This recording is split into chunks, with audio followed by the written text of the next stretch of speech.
Just over a year ago, President Robert Mugabe was in Beijing and inked a series of deals with President Xi. They cover infrastructure development, energy and power generation, water reticulation and agriculture. The reciprocal visit is expected to consummate the multi-billion-dollar deals and set them in motion. The first key thing that our government would want, and possibly even the people of Zimbabwe, is clarification and finalization of things that were referred to as mega deals. In other words, bilateral trade agreements, loan agreements that were signed between the Zimbabwean government and the Chinese government or Chinese corporations. Beyond the development funding, Zimbabwe is also aiming to boost trade with China, which is already one of its strongest economic partners. Zimbabwe is looking at strengthening trade relationships between Zimbabwe and China.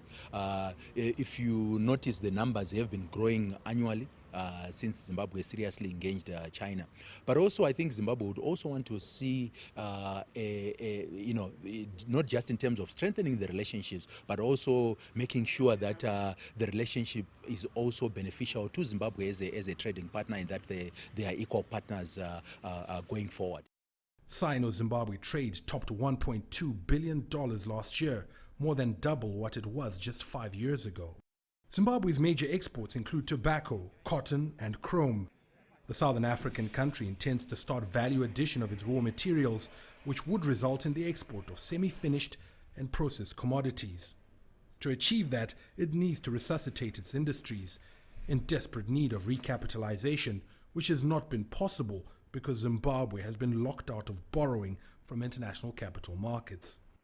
Discussions during President Xi's visit may look into helping Zimbabwe ease a chronic liquidity shortage. They will also look at how best to tap into the Chinese credit markets in terms of accessing credit, especially for Zimbabwean banks, which have got a great need for credit.